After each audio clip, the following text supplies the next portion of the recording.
Su matrimonio no comenzó con amor, comenzó con un trato. No hubo propuesta a la luz de las velas, ni cartas de amor, ni miradas robadas entre la multitud. Solo contratos, condiciones y silencio.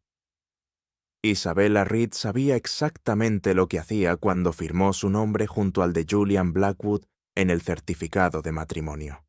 No era ingenua, no tenía esperanzas, era científica, una mujer adulta e hija de un neurólogo cuyo centro de investigación independiente estaba a semanas del colapso.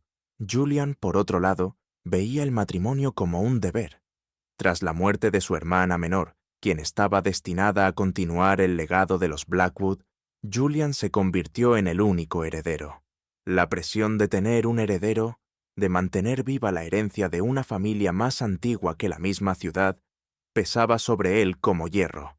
Necesitaba una esposa que comprendiera que el amor no era un requisito en ese acuerdo.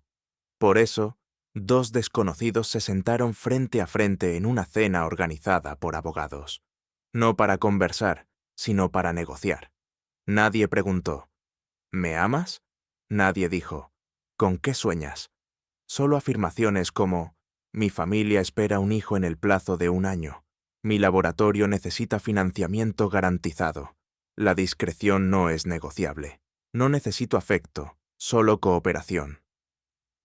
3 meses después, estaban de pie frente al altar de una catedral centenaria. Nadie lloró. Nadie se besó como amantes. Se sintió menos como una boda y más como una fusión entre dos imperios. Luego vino la noche de bodas. Julian no ofreció un beso de buenas noches. Ni siquiera se sentó a su lado. La miró a los ojos y dijo con precisión quirúrgica, «Dentro de 1 año me darás un hijo. Si no, me iré». Sin enojo, sin ternura, solo un recordatorio frío del contrato que ambos habían aceptado. Isabella no lloró. Asintió una vez y se dio la vuelta, dejando atrás a un esposo que nunca había conocido realmente. Su matrimonio no comenzó con una historia de amor. Comenzó con una fecha límite. 6 meses después de la boda, la mansión Blackwood en Kensington permanecía tan silenciosa como si nunca se hubieran pronunciado votos allí. Cada mañana, Isabella se despertaba a las 5 de la mañana, preparaba su café, registraba sus datos y descendía en silencio al sótano, donde había convertido una antigua sala de almacenamiento en un laboratorio privado. Nunca entraba en el ala de Julian, y él nunca entraba en la de ella. No había peleas, ni ternura, solo intercambios breves y sin emoción, como memorandos administrativos entre dos directores ejecutivos. «Estaré fuera este fin de semana. ¿Necesitas el chofer?» «No, caminaré». «Está bien». Julian Blackwood era el epítome de la aristocracia inglesa, pulcro, sereno y tan distante como una estatua de mármol en un museo. Aparecía en la cena, comía en silencio y desaparecía. A veces Isabella se sentía menos como una esposa y más como un objeto cuidadosamente colocado, pulido, presente y educadamente fuera de alcance. Lo que más la perturbaba no era el frío. Eran esos momentos breves y fugaces en los que él la miraba, no con crueldad, sino con algo no dicho, casi vulnerable, antes de esconderse de nuevo tras su máscara perfecta. Una tarde de invierno, la nieve cubría la ciudad.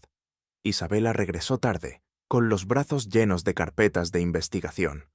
No esperaba encontrar a Julian en el porche, sin abrigo, sin corbata, solo con una camisa blanca y un vaso de whisky en la mano. «Tarde», dijo él, sin acusar, ni siquiera curioso.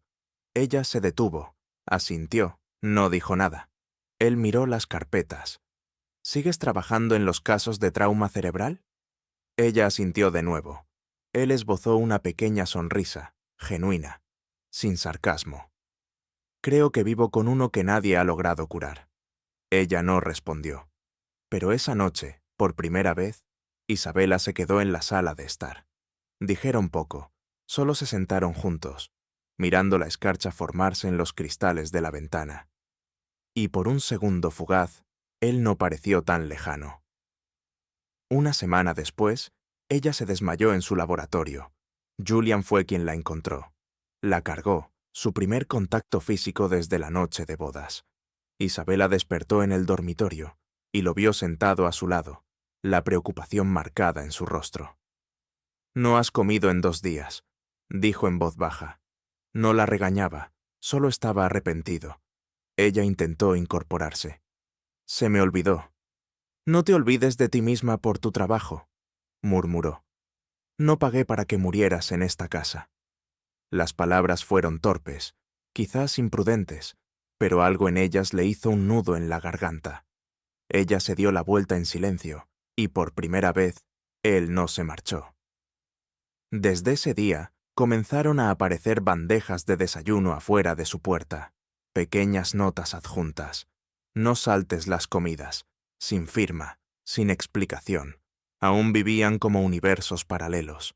Pero algo había cambiado, algo casi invisible, como la primera nieve posándose suavemente en el alféizar.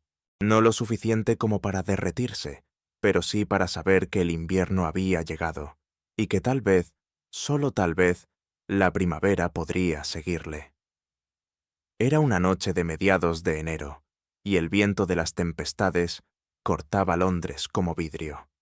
El cielo estaba completamente negro, sin luna, sin estrellas.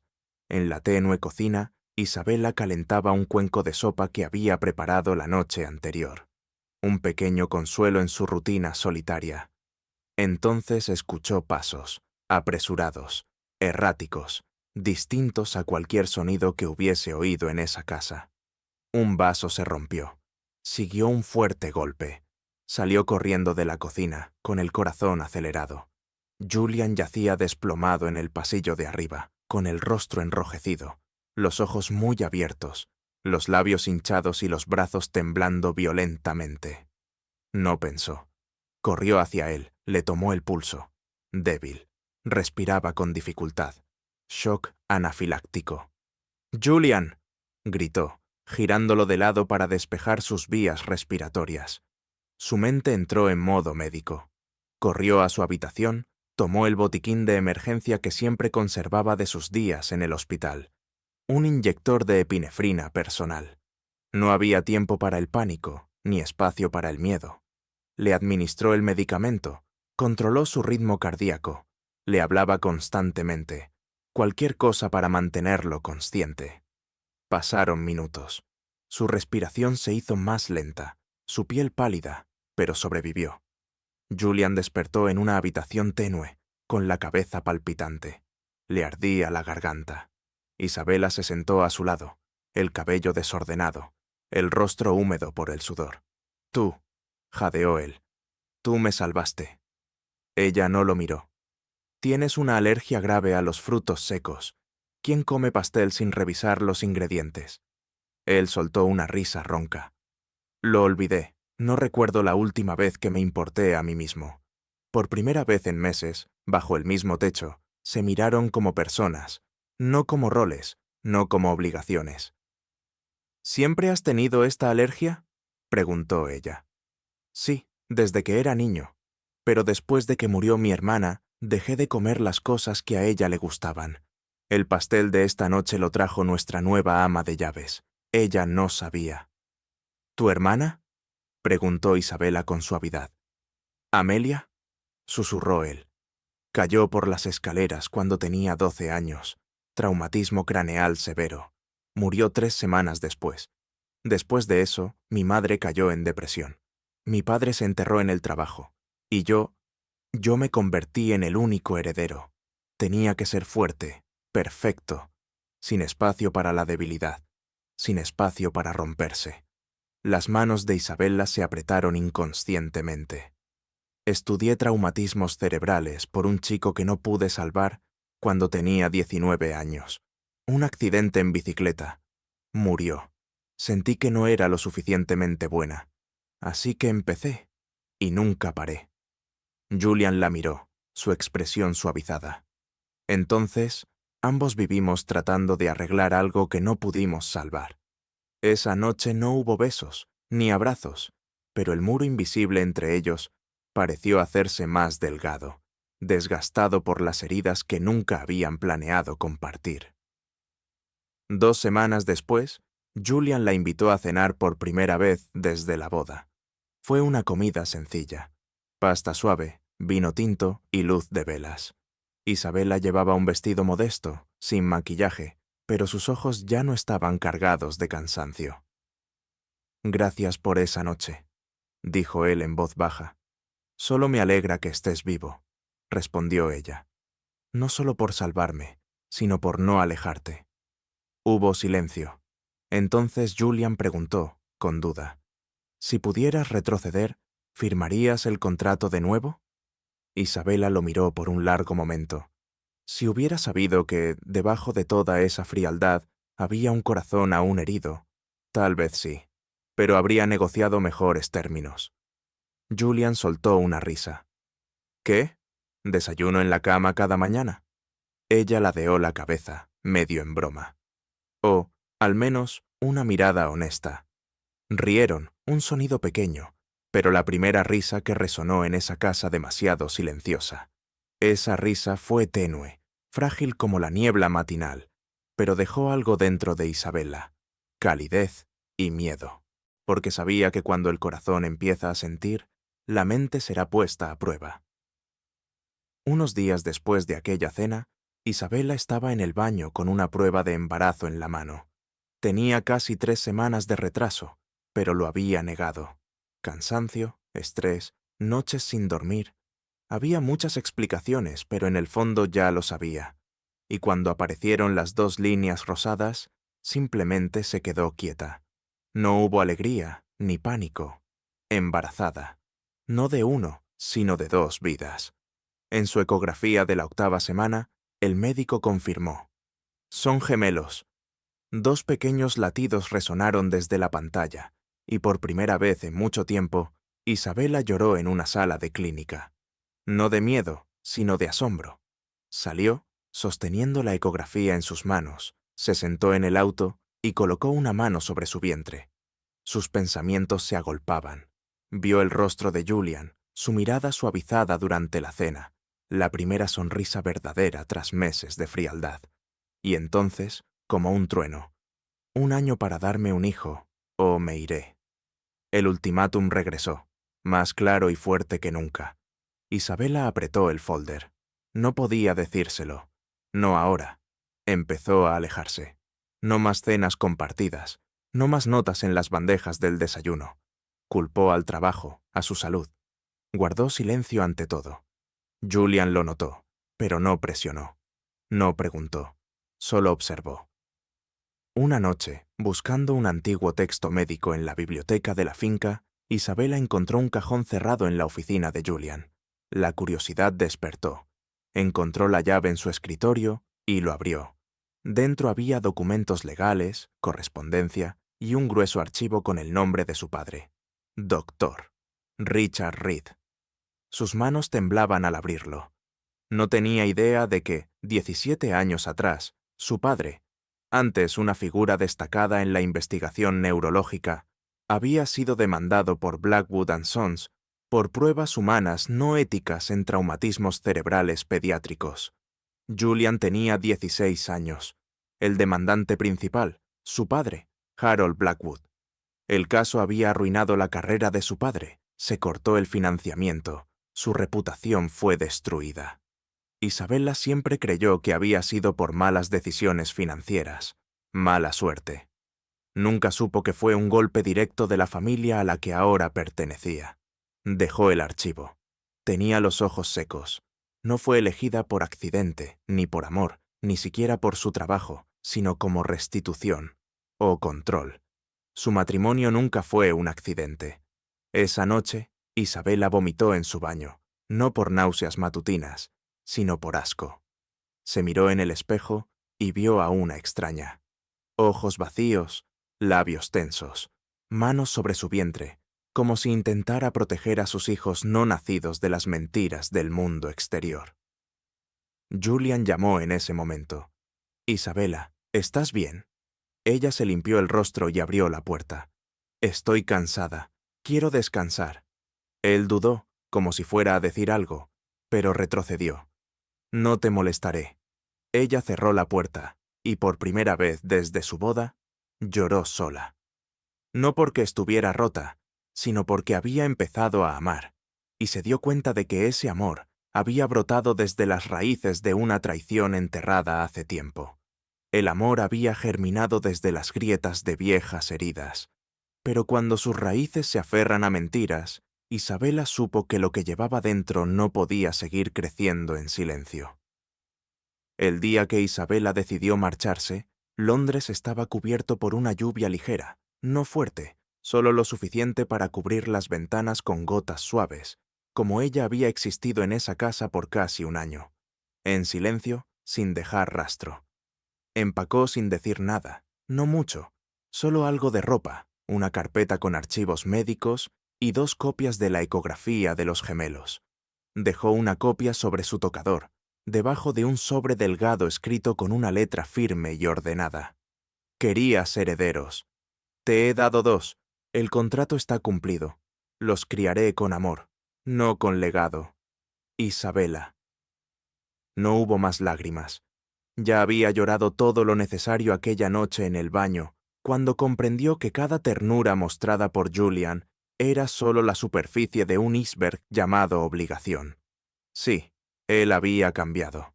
Sí, había sentido momentos de honestidad. Su mirada, la mano que no retiró, las notas sin firma. Pero todo había comenzado en cautiverio, y ella quería que sus hijos nacieran fuera de esas paredes. Con la ayuda discreta de su vieja amiga Louise, una obstetra, Isabela dejó la finca Blackwood a las 5 de la mañana del día siguiente. Sin conductor, sin despedidas. Huyó a Cornualles, a la costa suroeste donde su padre solía llevarlas de vacaciones en verano. Allí alquiló una pequeña cabaña junto al mar y comenzó a trabajar en una clínica de salud local bajo un nombre diferente. No quería protección. No quería titulares. Solo no quería ser encontrada. Pasaron 9 meses como vientos del océano. Isabela dio a luz a 2 niños sanos, Leo y Elías, ambos con ojos gris tormenta como su padre. Cuando la enfermera los colocó sobre su pecho, lloró. No por dolor, sino por saber que acababa de entrar en un nuevo mundo con 2 corazones que le pertenecían por completo. Julian descubrió que se había ido esa misma tarde. Encontró la carta y la ecografía.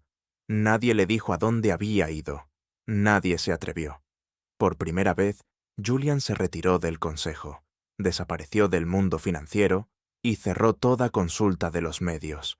No lloró, pero la habitación de Isabella quedó intacta, y la cuna tallada a mano que había mandado a Tether aún permanecía junto a la ventana, silenciosa y vacía. Una semana después, Julian visitó a su padre. La conversación duró menos de 3 minutos. Destruiste la vida de un buen hombre. Me casé para reparar el daño y causé uno peor. No repetiré ese error. Luego se fue. En la tranquila cabaña de Cornualles, Isabella se despertaba cada mañana a las 4:30, alimentando, cambiando y calmando a 2 pequeños que crecían más fuertes cada día. Cada paso tambaleante, cada balbuceo, cada sonrisa somnolienta era un bálsamo para su corazón. No miraba atrás, pero a veces, al ponerse el sol sobre el mar, se preguntaba si Julian hubiera sido honesto desde el principio. ¿Habría sido todo diferente? No había respuesta. Pero ella había tomado una decisión. No se fue por venganza. Se fue para proteger la parte más pura del amor que una vez intentó florecer. Isabella no se fue para desaparecer. Se fue para preservar la poca luz que quedaba en su amor. Y lo que Julian dejó atrás ahora enfrentaba una clase de vacío que ningún legado podía llenar. La habitación donde dormía Isabella permanecía intacta. Mantas cuidadosamente dobladas, algunos libros de medicina apilados en el escritorio y una taza de porcelana astillada sobre la mesita de noche. El único signo de que alguien alguna vez trajo calor a esa fría mansión. Julian se sentaba allí la mayoría de las noches, sin luces, sin whisky, solo silencio. Solía pensar que se conocía a sí mismo, fuerte, sereno, inmune al sentimiento. Pero ese mismo control le había costado todo. Una mujer a la que aún no había amado lo suficiente y 2 hijos que nunca había visto. La mansión era demasiado grande ahora, demasiado quieta. Ignoró todas las llamadas de la firma. Rechazó reuniones. Blackwood & Sons seguía operando, pero su CEO desapareció de los titulares, las galas y las reuniones familiares. En cambio, Julian dedicó su tiempo a revisar las propuestas de investigación de Isabella. Las volvió a leer, subrayó notas y contactó a las organizaciones que ella alguna vez mencionó, nombres que antes había descartado y que ahora eran su único foco. Finalmente, lanzó una fundación, el Fondo Amelia y Leo, en honor a su hermana y al hijo que nunca llegó a sostener. Su misión: financiar programas de rehabilitación neurológica en áreas desatendidas, con una regla principal: los equipos de investigación dirigidos por mujeres tendrían prioridad. Pasó un año. Julian nunca contrató investigadores, nunca forzó información a nadie. Creía que si Isabella quería que él supiera, ella enviaría una señal. Si no lo hacía, su silencio era el mensaje. Entonces, un día, durante una revisión del Consejo sobre los programas rurales de la Fundación, apareció un informe en la pantalla: Iniciativa de Recuperación Cerebral Infantil, sucursal de Cornualles, presentado por la doctora Isabel R., sin apellido. El corazón de Julian se detuvo. No actuó de inmediato. Anotó la ubicación, luego condujo él mismo a Cornualles, sin guardaespaldas, sin anuncio. En un pequeño parque infantil cerca de una clínica rural, se detuvo a la distancia y observó. 2 niños jugaban en los columpios. Uno cayó, el otro corrió a ayudarlo y le sonrió. Tenían el cabello castaño claro y los suaves ojos gris tormenta, ojos que una vez lo miraron desde el espejo. Julian no se acercó, no llamó. Solo se quedó allí. Un hombre cargando 1000 palabras no dichas, ninguna de las cuales tenía derecho a pronunciar. Luego se dio la vuelta. Esa noche, Julian envió un correo electrónico, no a Isabella, sino al comité organizador de una conferencia internacional sobre ética médica. Tema: ciencia, amor y el costo de los matrimonios arreglados. Cuando el silencio se convierte en el precio. Nominación como ponente: doctora Isabel R. Esperó, sin saber si ella lo vería, sin saber si acudiría. Pero en el fondo, sabía que no era una súplica ni una trampa. Era la primera vez, y quizás la última, que podía invitarla a un espacio donde nada necesitaba ser reparado, defendido o explicado. Solo escuchado, no como el CEO Julian Blackwood, sino como un hombre que alguna vez falló y que ahora elegía redimirse, no con poder, sino con silencio, paciencia y respeto. En el Real Instituto de Medicina de Londres, el cielo de abril acababa de despejarse. El aire estaba húmedo, pero la luz era suave. Isabella subió al escenario, el cabello recogido, un traje blanco impecable y un micrófono en la oreja. Sin maquillaje pesado, sin focos, solo la presencia tranquila de una mujer que había caminado por el fuego y sobrevivido. No sabía si Julian estaría allí, pero mientras las luces se atenuaban y el público se llenaba, lo vio en la última fila. Camisa gris, rostro sereno y una expresión ya no orgullosa, sino honesta. Su corazón dio un vuelco. El moderador anunció: doctora Isabella Reed, neuróloga comunitaria, conferencista principal de la sesión de hoy. Trauma invisible en matrimonios sin amor. Hay heridas que ninguna resonancia magnética puede detectar. Heridas que cambian vidas. Nadie nos dice que un amor nunca expresado puede dañar el cerebro. Nadie nos enseña que el silencio, prolongado lo suficiente, puede convertir a una mujer fuerte en una sombra de sí misma. Vivía en una casa lo suficientemente grande para 3 generaciones, pero cada paso resonaba como si se diera en una tumba. La gente me llamaba afortunada. Riqueza, un esposo poderoso, un contrato con términos claros, pero no era amada, era condicional. El auditorio quedó en silencio.